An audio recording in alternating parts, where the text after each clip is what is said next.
Yan, nag-unsa si Kristo, nagpabautismo. Diin man magpabautismo si Kristo dito sa suba sa Jordan. Kinsa may nagbautismo niya? Si Juan Bautista. Unsay ginabautismo niya? Tubig.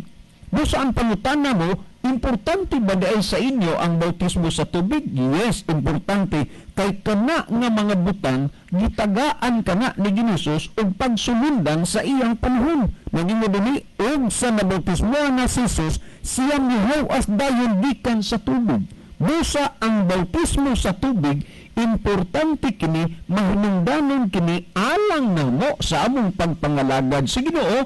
Wala na laylabot nimo kay wa ka naman magtagad ni anang bautismo sa tubig.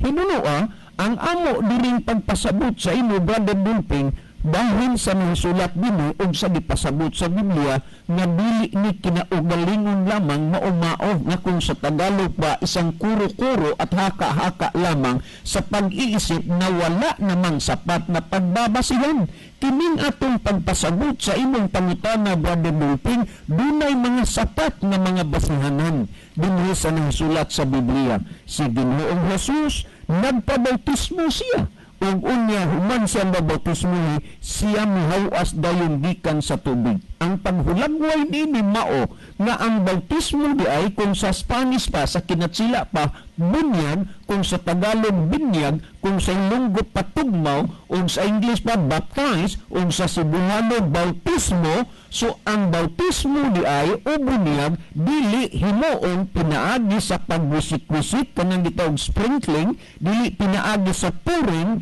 ang kanang pagbubo, kay ang gisgutan dinhi sa nabautismohan na si Jesus diha sa tubig, mihawas dayon siya. So di man ka makahawas kung wisik-wisik lang, di ka kahawas kung bubo lang. It means nga lalong daghan kay mo nang ning-adto siya dito sa suba sa hulang. So ang pangutana mo, Brother Dulping, kining bautismo ba sa tubig importante ba alang namo o sa kaluwasan? Yes, importante ni. Gini ang gipakita ni Ginoong Hesus nga panag-ingnan, pagsunundan, ha? Unya, mga sumusunod ni Kristo, giingon niya, nagasunod niya.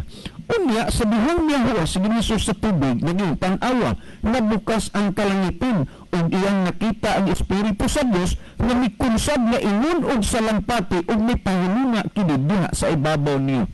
Human na bautismo si Ginoong Hesus, na nabukas ang langit, may kunsad ang Espiritu o may pahaluna diha sa ibabaw niya. So nagpasabot o nagpaila na human sa bautismo, una pa magpahiluna ang Espiritu Santo diha nimo kung human ka na makadawat sa bautismo gikan sa tubig. Ug unya nag-ingon dinhi ang 17, ug ania karon usa ka tingog gikan sa langit nga nag-ingon, kini maong akong anak nga pinalangga, kaniya may kalipay ako. So dinhi mo makita, Brother Dulping, ang ugnayan sa usan lamang ka Dios sa tulo ka persona. Wa ni nga programa nagtudlo nga tulo ka buok ang Dios. Usara ang Dios apan dunay tulo ka persona. Ang anak gibautismuhan nga maos ni Jesus, human sa gibautismuhan mikunsad ang Espiritu Santo. Ug unya sa dihang mikunsad ang Espiritu Santo, ang amahan dito sa langit nag-ingon, kini mao ang akong anak nga pinalangga, kaniya may kalipay ako. Kung atong hunahunaon, Brother Dulping, ang Espiritu mabatnan lamang sa tao, human siya magadawat og bautismo. Pamatian mo ang gihisgutan sa buhat 2:38, nag-ingon si Pedro. Natud pa ni San Pedro, nag-ingon siya. Og si Pedro mitubag, kanila nga nag-ingon, pag hinusol ka mo, o pabautismo ka mo, ang matag-usa kaninyo sa ngalan ni Jesucristo tungod sa kapasayloan sa inyong mga sala, ug madawat ninyo ang gasa nga Espiritu Santo. Kanang imong gipix diri nga bautismo